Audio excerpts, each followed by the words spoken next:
episode kali ini, tim kelas parlemen berada di daerah pemilihan Kalimantan Tengah, tepatnya Palangkaraya. Kota Palangkaraya, kota yang biasa disapa kota pendidikan ini, memiliki status pendidikan yang tergolong baik.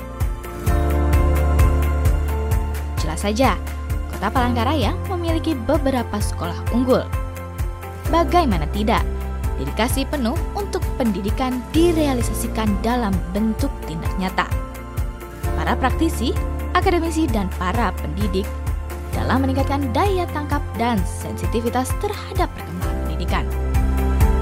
Melihat hal tersebut, dengan antusias, tim kelas parlemen dengan salah satu anggota terpilih yaitu Bapak Rahmat Nasution Hamka dari Partai Demokrasi Indonesia Perjuangan, usai menghadiri pertemuan dengan para kepala desa dalam sosialisasi pembinaan dan pengawasan dana desa bagi kepala desa se-Kalimantan Tengah. Bapak Hamka akan mengunjungi salah satu sekolah dan melihat proses belajar mengajar secara langsung di daerah pemilihannya. Tentunya sambil melakukan sosialisasi tugas pokok dan fungsi dari DPR RI.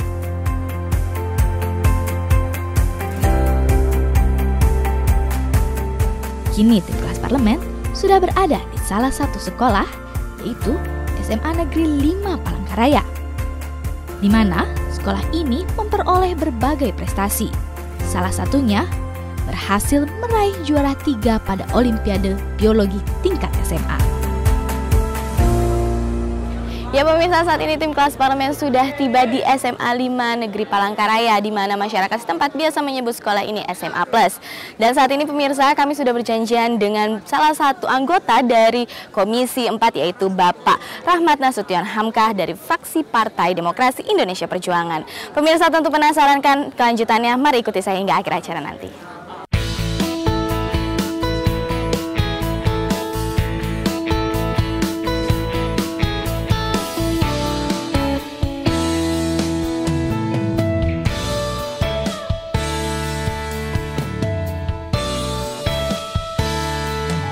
Tibalah tim kelas parlemen bersama Bapak Hamka di SMA Negeri 5 Palangkaraya. Nah, pemirsa, kayaknya bapaknya udah datang tuh. Kita langsung samperin aja yuk. Sebelum memulai kegiatan di sekolah ini, kiranya kami bersama Bapak Hamka datang ke ruang kepala sekolah untuk meminta izin melakukan kegiatan sosialisasi di ruang-ruang kelas.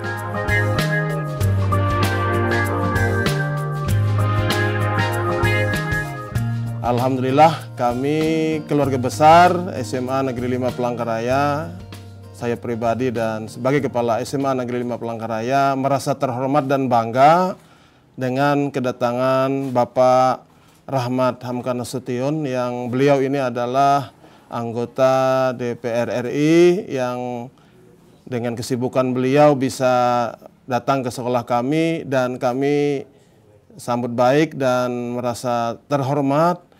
Ya, kita mau minta izin nih Bapak ke kelas-kelas atau mau mensosialisasikan tugasnya Bapak selama berada di DPR RI gitu. Ya, mau menjelaskan untuk posisinya selama bekerja apa gitu. Boleh kayak kami pinjam kelasnya? Boleh banget, silakan. Ya, siswa-siswi mengerti tentang tugas pokok menjadi wakil rakyat. Iya. Dan sebagai juga bagaimana perjuangan-perjuangan kita, aspirasi yang kita sudah salurkan. Betul. Jadi silakan Bapak, dan kami menyambut baik dan mengucapkan selamat datang di sekolah kami ini, Pak. Dan kami merasa terhormat bahwa Bapak berkenan ke sekolah kami. Iya. Bapak, kita pamit langsung ke kelas. Oh, silakan Bapak. Ya, terima kasih. Ya. Sampai jumpa lagi. Iya. Terima kasih. Ya, oke.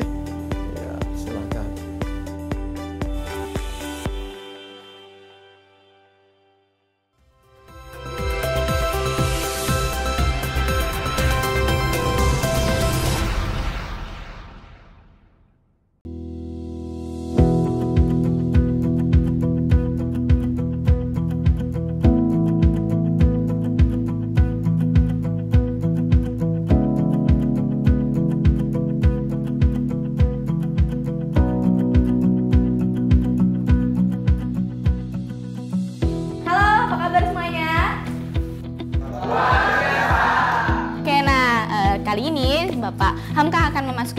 dan mensosialisasikan tupoksi DPR RI untuk kalian para pemilih muda. Jadi siapa tahu kalian bisa menganalisa ketika kalian masuk masa pemilu, betul?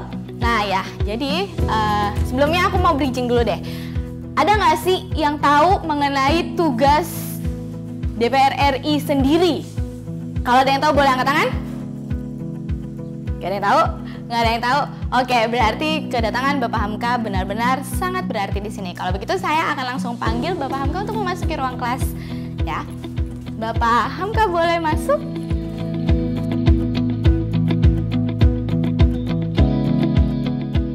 Saat ini, Bapak Hamka pun memasuki ruang kelas dan bersiap memulai kelas.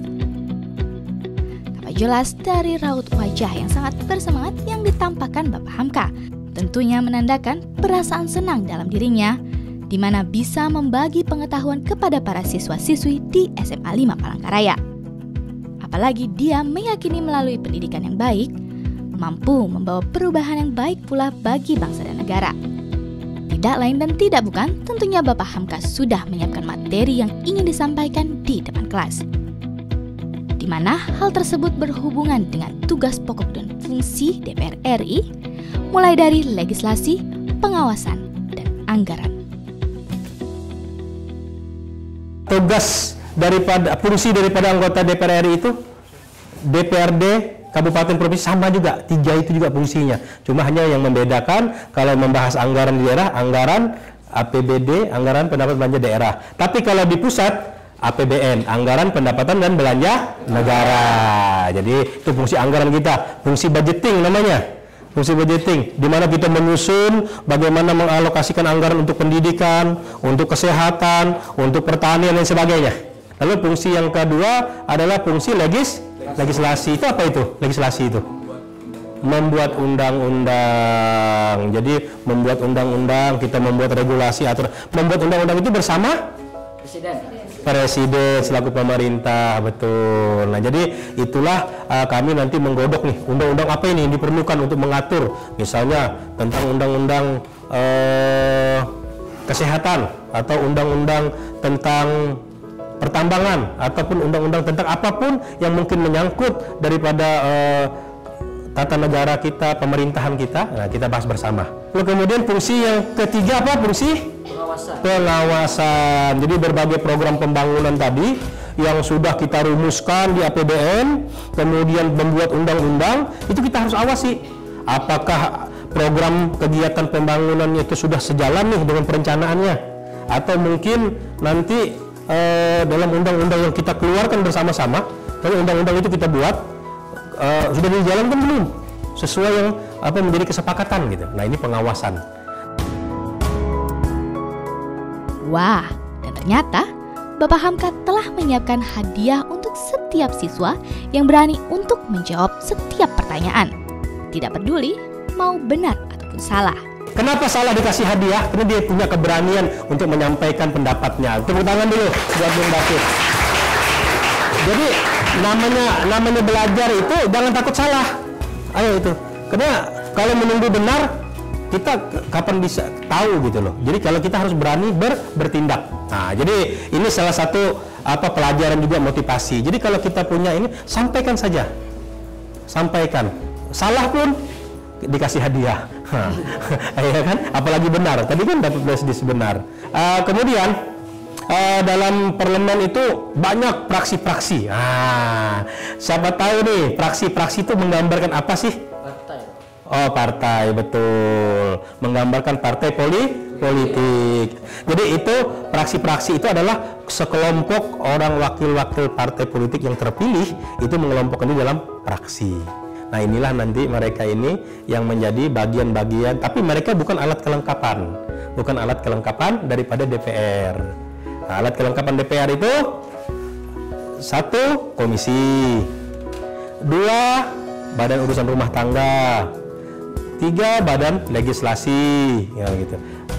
4. Badan anggaran. Nah, itu alat kelengkapan DPR. MKD, Mahkamah Kehormatan Dewan, itu adalah alat kelengkapan. Maksudnya yang menunjang untuk tugas-tugas kedewanan parlemen.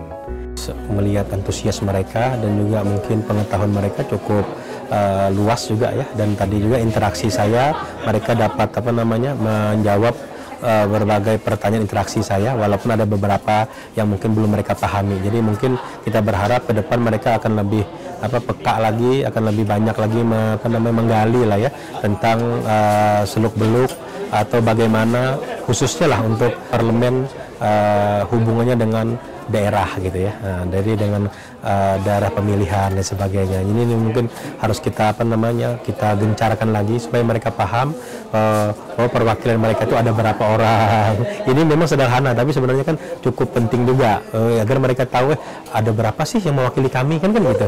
Gitu.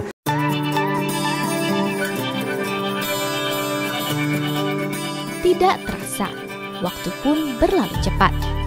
Selesai sudah materi yang disampaikan. Kini Bapak Hamka memberikan kesempatan untuk para siswa kiranya untuk mengajukan pertanyaan. Nah, pasti mau tahu kan bentuk pertanyaan seperti apa yang mau diajukan? Kita simak saja langsung.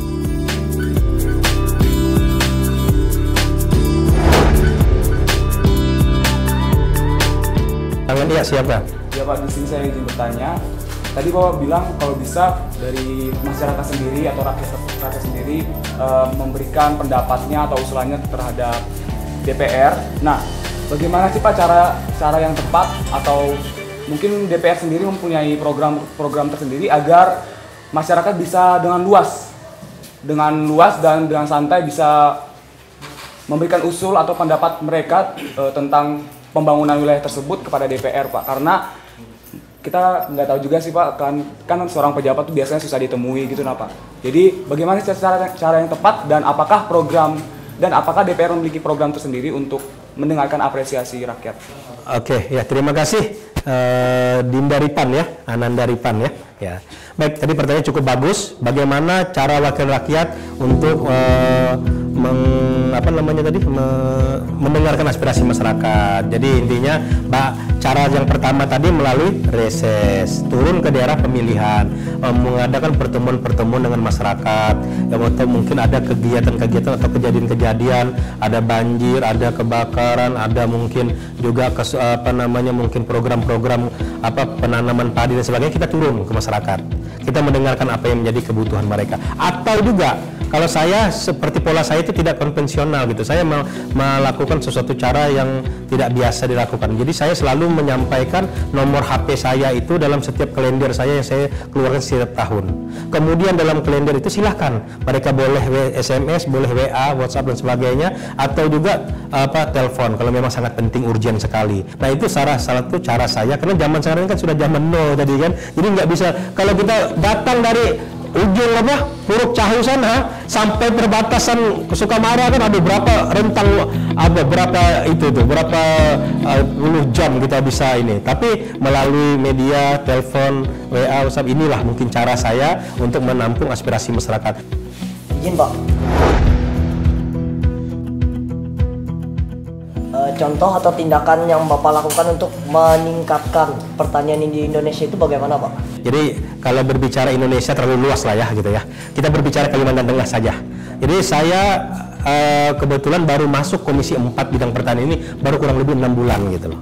Sebelumnya saya di Komisi 2 Pemerintahan Dalam Negeri, ngurusin pemilu, KPU, sebagainya, undang-undang, sebagainya itu. Nah, jadi sekarang pindah ke Komisi 4 Pertanian, dan gebrakan pertama yang saya lakukan adalah bahwa saya sampaikan kepada pemerintah pusat bahwa membuat program itu jangan seragam seluruh Indonesia, tapi harus dilihat daripada kultur, sosial, dan geografi wilayahnya.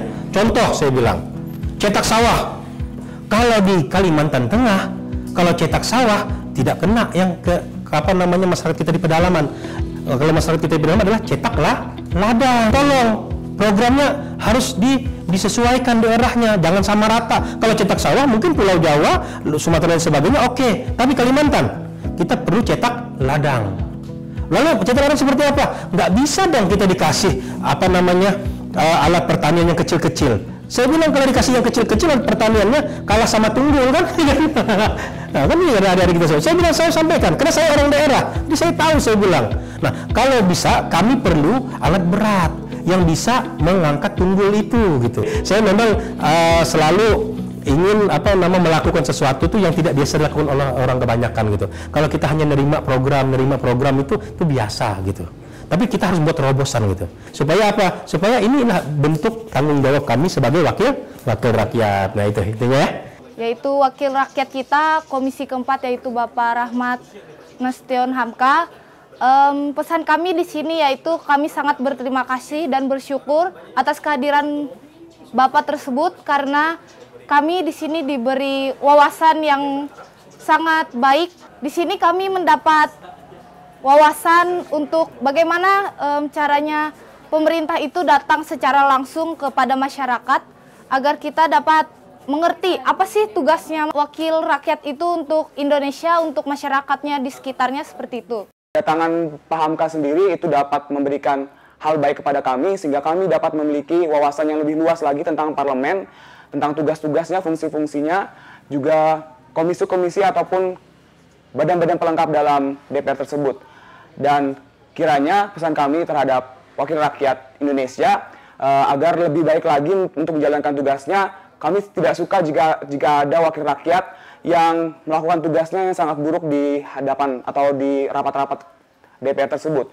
Dan harapan kami juga untuk wakil rakyat untuk tidak melakukan hal-hal tindakan yang tidak baik sehingga dapat menjadi teladan bagi kami rakyat-rakyat Indonesia yang lain, dan tunjukkanlah bahwa wakil rakyat itu yang telah dipilih itu dapat bekerja dengan baik dan menjadi teladan bagi kami. Terima kasih.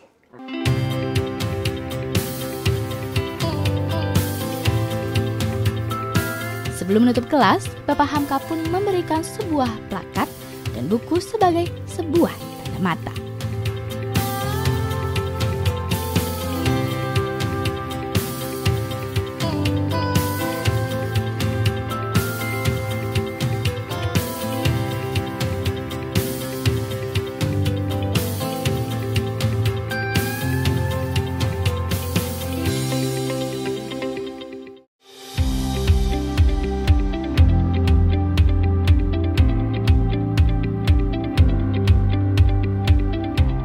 Palangkaraya merupakan ibu kota Kalimantan Tengah.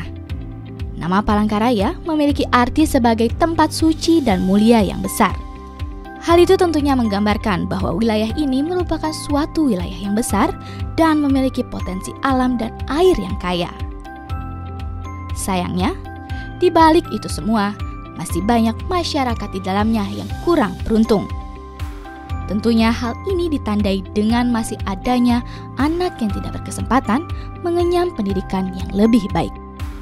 Dengan menyadari bahwa masih banyaknya kondisi tersebut terjadi di wilayahnya, Bapak Hamka pun turun langsung ke lapangan, melakukan serangkaian kegiatan yang bertujuan membangkitkan gairah masyarakat, anak-anak khususnya, agar giat mengejar impiannya. Dari serangkaian kegiatan tersebut, tentunya Bapak Hamka memberikan bantuan langsung bagi siswa yang berprestasi.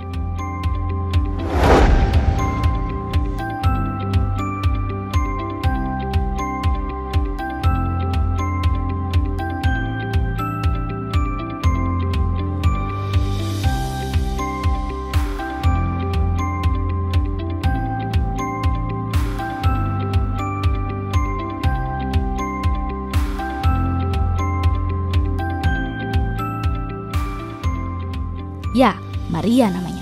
Seorang gadis nan cantik dan ramah. Tentunya sangat disenangi oleh kawan-kawannya karena perangainya yang baik dan suka menolong.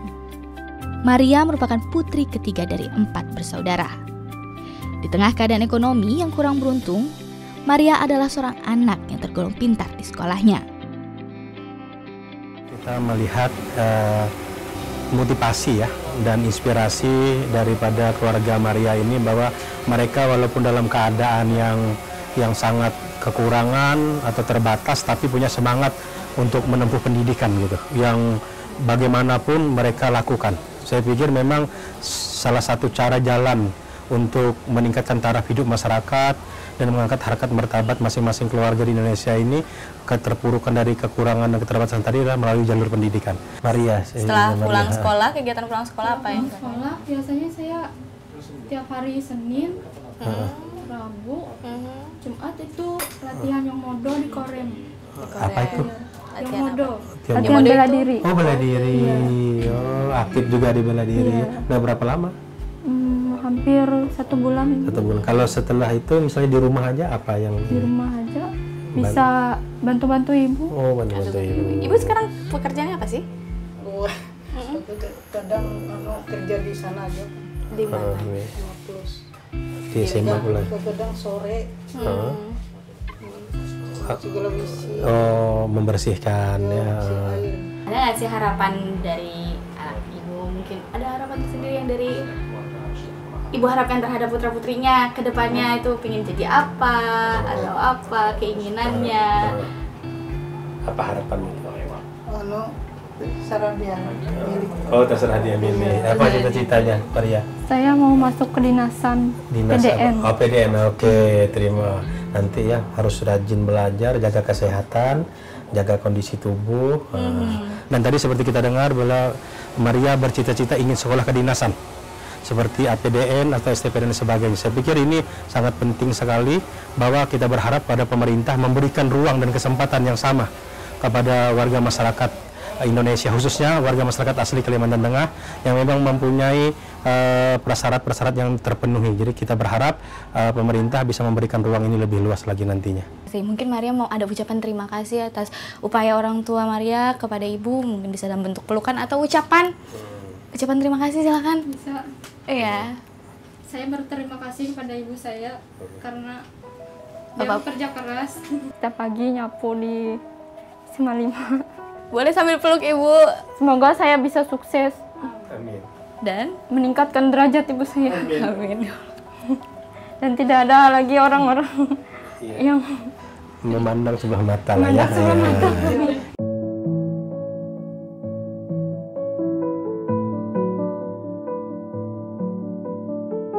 Pak, ternyata di daerah yang seharusnya menjadi perhatian bagi pemerintah itu masih ada gitu loh, masyarakat yang masih sesulit ini tapi dia tetap berjuang keras untuk putra putrinya.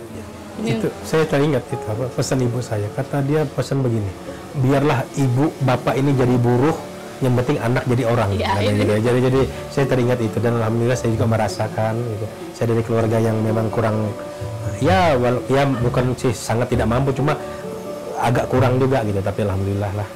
Jadi mudah-mudahan Maria bisa nanti mengangkat harkat martabat keluarga yang dicita-citakannya juga bisa tercapai. Mau sekolah kedinasan nanti kabar-kabar saja, mudahan juga saya masih diberikan kesehatan, masih diberikan amanah sehingga saya nanti bisa mungkin sedikit membantu untuk perjuangan untuk nanti sekolah kedinasan ya.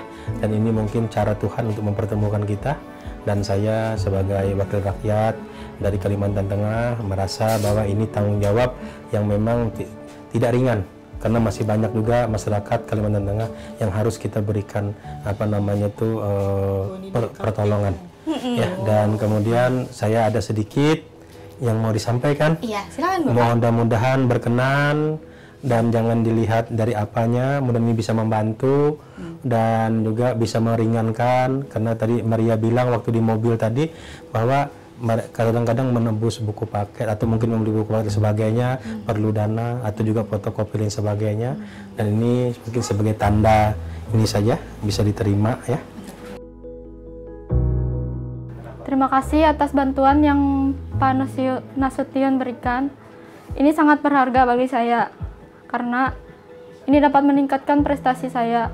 Semoga ini dapat berkenan di hati Bapak untuk memberikan semangat saya untuk belajar agar dapat berprestasi lebih lagi.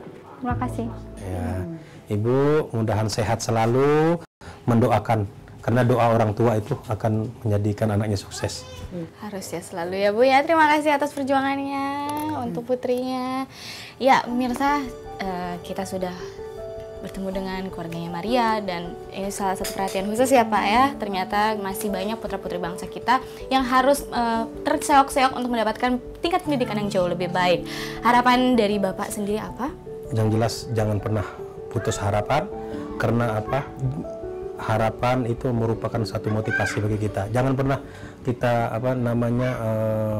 tergantung tapi kita harus bisa mandiri dan kemudian capailah cita-cita setinggi langit, dan jangan pernah merasa bahwa nggak mungkin. Pasti sesuatu, Tuhan pasti punya cara untuk memberikan jalan untuk kita. Jadi jangan pernah putus, terus berjuang, dan insya Allah akan indah pada waktunya lah.